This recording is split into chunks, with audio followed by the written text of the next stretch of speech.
പാകിസ്ഥാനിൽ ഭൂകമ്പം ഉണ്ടായതെന്ന് ഉച്ചയ്ക്ക് 1:30-ക്കായിരുന്നു. റിച്ചർ സ്കെയിലിൽ 4.6 രേഖപ്പെടുത്തിയ ഈ ഭൂചലനം വെറും ഒരു നാച്ചുറൽ ഡിസാസ്റ്റർ ആണോ അല്ലയോ എന്നുള്ള കാര്യം ഞാൻ ഈ പറഞ്ഞ കാര്യങ്ങളൊന്ന് കേട്ട് നോക്കിയതിന് ശേഷം നിങ്ങൾ പറയണം. ഏപ്രിൽ 22-ാം പഹൽഗാം അറ്റാക്ക് ഉണ്ടായത്. അന്ന് തന്നെ ഭൂകമ്പം ഉണ്ടായി. ഏപ്രിൽ 30-ാം സെൻസസ് ആയിരുന്നു, അന്നും ഭൂകമ്പം ഉണ്ടായി. പിന്നെ മെയ് 7-ാം ആയിരുന്നു ഓപ്പറേഷൻ സിന്ദൂർ. അത് കഴിഞ്ഞിട്ട് മെയ് 10-ാം വീണ്ടും പാകിസ്ഥാനിൽ ഭൂചലനം ഉണ്ടായി. പിന്നെ മെയ് 11-ാം കേസ് ഫയർ ആയിരുന്നു. അത് കഴിഞ്ഞിട്ട് ഇന്ന് ഭൂകമ്പം ഉണ്ടായി.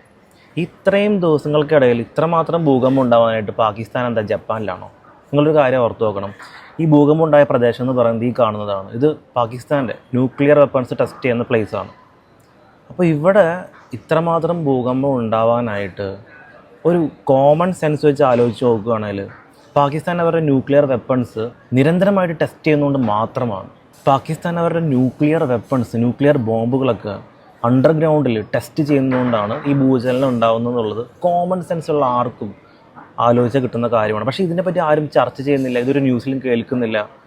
ഇത് ഒരു കോയിൻസിഡൻസ് ആയിട്ട്, ഒരു നാച്ചുറൽ ഡിസാസ്റ്ററായിട്ട് എല്ലാവരും എടുക്കുന്നു. പക്ഷേ ഒന്ന് ചിന്തിച്ച് നോക്കുക, ഒരിക്കലും ഒരു പ്രദേശത്ത് ഇത്രമാത്രം ഭൂചലനം ഉണ്ടാവാൻ സാധ്യതയില്ല. അപ്പോൾ അവരുടെ ന്യൂക്ലിയർ വെപ്പൺസ് അണ്ടർഗ്രൗണ്ടിൽ ടെസ്റ്റ് ചെയ്യുന്നതുകൊണ്ടാണ് ഇത്രമാത്രം ഭൂചലനങ്ങൾ പാകിസ്ഥാനിൽ ഉണ്ടാവുന്നത്. ഇതൊക്കെ കേട്ടിട്ട് നിങ്ങൾക്ക് തോന്നുന്നുണ്ടോ ഇതൊക്കെ വെറും കോയിൻസിഡൻസ് മാത്രമെന്നുള്ള കാര്യം? ഇതിനെപ്പറ്റി എന്തുകൊണ്ട് ആരും ഇതുവരെ ചർച്ച ചെയ്യുന്നില്ല എന്നുള്ള കാര്യം എനിക്ക് മനസ്സിലാവുന്നില്ല. നിങ്ങൾക്ക് എന്താണ് തോന്നുന്നത് എന്നുള്ള കാര്യം കമൻറ്റ് ചെയ്യുക.